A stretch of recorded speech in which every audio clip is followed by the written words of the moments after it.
Ya son más de 500.000 las personas que han muerto en Brasil a causa del COVID-19. El gigante suramericano es el segundo país del mundo en alcanzar el 500.000 de muertos después de Estados Unidos. Miles de ciudadanos protestaron contra el gobierno del presidente Jair Bolsonaro, a quien culpan de minimizar el impacto de la pandemia. Tenemos reporte. Este domingo en Francia, 48 millones de ciudadanos están convocados a las urnas para renovar las asambleas regionales y departamentales, unos comicios que medirán la fuerza de la extrema derecha y que son vistos como una antesala de las presidenciales programadas para abril de 2022. Y cada 20 de junio se conmemora el Día Mundial de los Refugiados, declarado a partir de 2001 por la Organización de las Naciones Unidas. El objetivo de la fecha es generar conciencia acerca de las problemáticas que enfrentan los más de 80 millones de personas que viven bajo condición de refugio o desplazamiento. Tenemos análisis. Continuamos con más información de América Latina y del mundo aquí en France 24. Mi nombre es Liliana Valencia. Iniciamos en Brasil porque la cifra de muertos por COVID-19 sobrepasó el 500.000. Es el segundo país del mundo en superar las 500.000 víctimas, solo por detrás de Estados Unidos. Este sábado se vivió una jornada de protestas pidiendo la salida del presidente Jair Bolsonaro. Desde Río de Janeiro, nuestra corresponsal Valeria Zacone con los detalles. Brasil superó anoche la triste marca de los 500.000 muertos causados por el COVID-19 y en esos momentos suma el 25% de todos los fallecimientos causados por esta enfermedad en todo el planeta. Hasta la fecha, tan solo un país, los Estados Unidos, superaron este récord macabro, pero hay que recordar que allá la población es un 55% más grande que aquí en Brasil.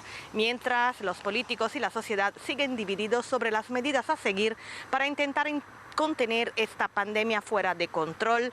Por un lado, los epidemiólogos advierten de que se acerca una posible tercera ola que podría ser más mortífera que las anteriores y de hecho hay cálculos que estiman que Brasil podría alcanzar los 750.000 muertos en el mes de septiembre. Las recomendaciones de los expertos son distanciamiento social y seguir usando la mascarilla de forma preventiva. Sin embargo, el presidente Jair Bolsonaro parece ir en la dirección opuesta, como ha dicho a lo largo de toda la pandemia. Recientemente ha propuesto que no sea obligatoria la mascarilla para aquellos que se vacunaron o que ya superaron la enfermedad. Y eso que en Brasil tan solo el 11% de la población recibió las 2 dosis de la vacuna. De momento, la Comisión Parlamentaria que investiga la gestión de la pandemia está investigando activamente para descubrir si Jair Bolsonaro y sus asesores quisieron diseminar de forma consciente la enfermedad para poder alcanzar la llamada inmunidad de rebaño. En Perú, la autoridad electoral revisa las impugnaciones y nulidades solicitadas por la candidata de derecha Keiko Fujimori, razón por la cual no se ha proclamado oficialmente al maestro Pedro Castillo como nuevo presidente. Los partidarios de cada uno de los bandos se tomaron las calles de Lima este sábado. Informe de Rosa Pérez. La polarización que vive Perú se reflejó este sábado en las calles de Lima. 2 semanas después de las elecciones peruanas, seguidores del candidato de izquierda Pedro Castillo y de la ultraconservadora Keiko Fujimori salieron a defender respectivamente su apoyo a los candidatos. Con todas las actas procesadas, el maestro sindicalista sumó el 50,125% de los apoyos, es decir, 44.000 votos más que Fujimori, quien, sin pruebas, hizo públicas denuncias de fraude, las que respaldan sus simpatizantes, e impugnó cientos de actas que la autoridad electoral sigue revisando. El comunismo no puede entrar en nuestro país, el comunismo es lo peor del mundo, es el cáncer de la humanidad, y los comunistas son todos unos ladrones, nada más. Dar la vida por nuestro país. No se trata de Keiko, se trata del Perú, no al terrorismo ni al comunismo. Al mismo tiempo, en la Plaza 2 de Mayo del centro de la ciudad, se manifestaron los apoyos al maestro Castillo en la llamada Marcha Nacional. Lamentablemente la señora K es una corrupta que no debería estar, no debe aceptar la derrota, que ganó aquí, lo que ganó es la democracia, el justo voto del pueblo. Aquí está el pueblo levantando toditas las regiones y protestando en contra de la señora Keiko, que ni siquiera ha llegado al 49%, en protesta en contra de la señora y el Jurado Nacional de Elecciones, que hasta el momento no lo proclama como presidente de la República al maestro Pedro Castillo Terrones. La autoridad electoral ya anunció el 16 de junio que no proclamará el presidente del país para el periodo 2021-2026 hasta que haya analizado todas las impugnaciones, aunque de momento la mayoría han sido desestimadas. Este domingo los franceses van a las urnas para renovar las asambleas regionales y departamentales en 13 territorios metropolitanos y 5 de ultramar. Estos comicios son vistos como una antesala de las elecciones presidenciales que se disputarán en abril del año entrante. ¿Pero qué son las asambleas regionales y departamentales y qué autoridad tienen? Veámoslo en este informe. Francia está dividida en 95 departamentos, cada uno con su propia asamblea departamental. A pesar de cumplir una función importante, muchos votantes franceses no tienen ni idea de lo que hacen. La respuesta no es fácil. No lo sé. Me imagino que todo esto está perfectamente escrito en alguna parte. Elegidas cada 6 años, las asambleas departamentales tienen varios roles y responsabilidades importantes. Están a cargo de las escuelas intermedias, el mantenimiento de las vías, las bibliotecas y museos y el departamento de bomberos. También cumplen una función social clave, proporcionando subsidios a las ONG, y están a cargo de varios programas de ayuda financiera y vivienda. Más conocidas por los votantes, las asambleas regionales de Francia funcionan de la misma manera, pero a nivel regional. Sus responsabilidades incluyen el desarrollo económico regional, por ejemplo, proporcionando ayuda financiera y subsidios para las empresas, el transporte, el establecimiento de estrategias territoriales y medioambientales y supervisar las escuelas secundarias y la formación profesional. A pesar de su importancia, los votantes franceses tienden a pasar por alto las elecciones regionales y departamentales. En 2015, ambas encuestas registraron tasas de participación de alrededor del 50%. También en Armenia se vive hoy una jornada de elecciones legislativas anticipadas. Las encuestas muestran una contienda codo a codo entre el primer ministro Nikol Pashinyan y su rival, el expresidente Robert Kocharyan.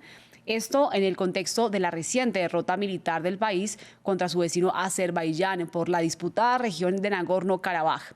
Los detalles con nuestra corresponsal en Ereván, Beatriz Arslanian.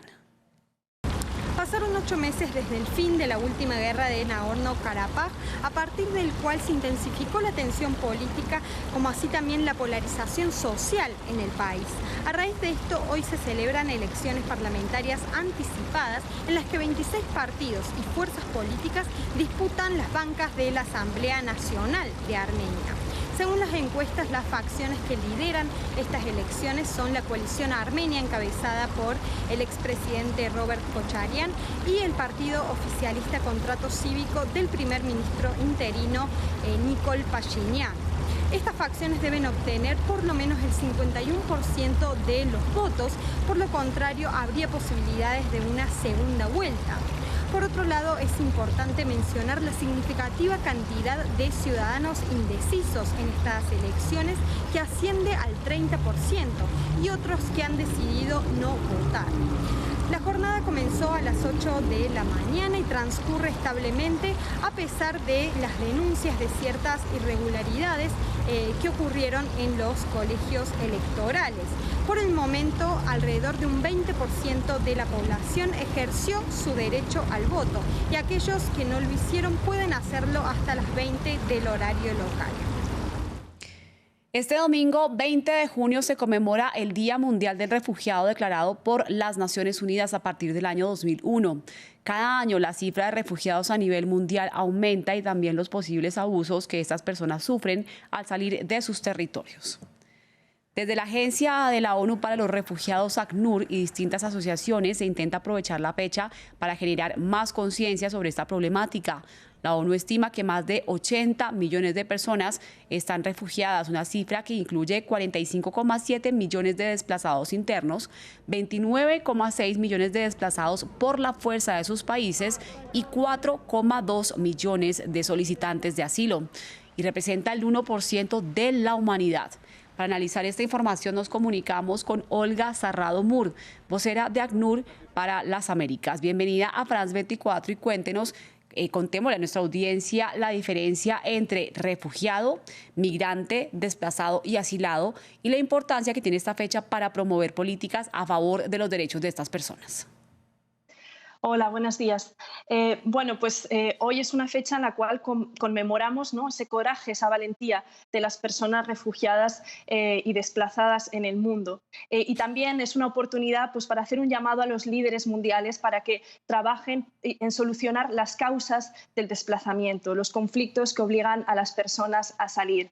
¿Cuál es la diferencia entre una persona refugiada, migrante, solicitante de asilo?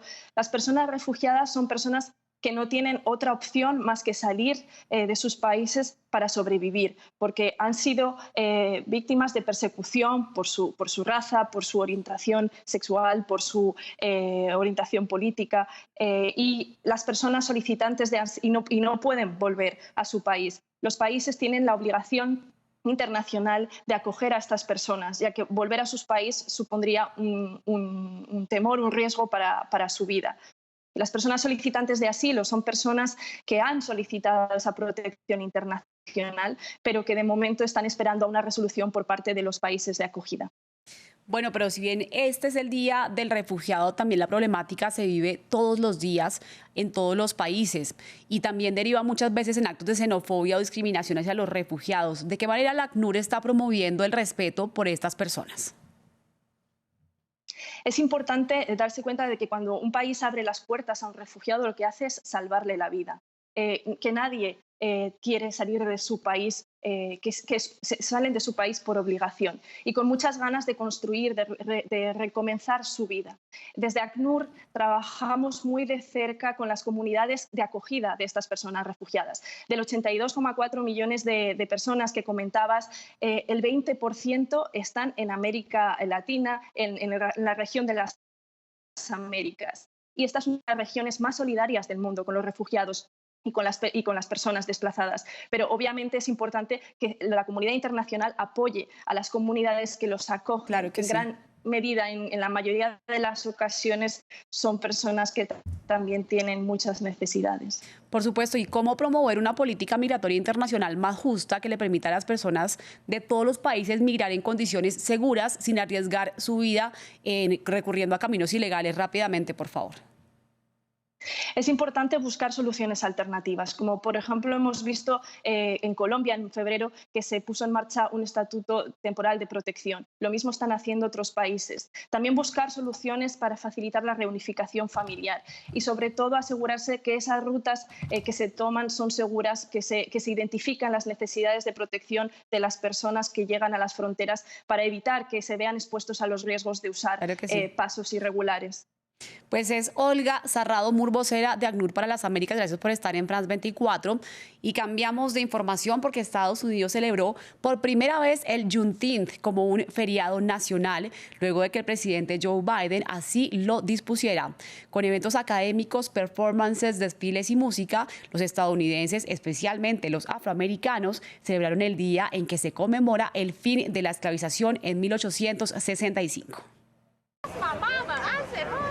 Lo que era reconocido hace más de 150 años se celebró por primera vez este 19 de junio como un feriado a nivel nacional. Con desfiles, música y baile, los estadounidenses conmemoraron el Juneteenth, la fecha que recuerda el 19 de junio de 1865, cuando se le avisó a los últimos afroamericanos esclavizados en Galveston, Texas, que habían sido liberados 2 años atrás por orden del entonces presidente Abraham Lincoln. Es importante que sea un día festivo porque reconoce las luchas y la perseverancia de nuestros antepasados y ese día de la libertad para ellos. El de este año tiene mayor peso. Se da pocos días después de que el presidente Joe Biden lo convirtiera en un festivo federal y justo un año después de la muerte de George Floyd, el afroamericano que perdió la vida bajo custodia policial y desató el movimiento contra el racismo más grande del siglo XXI.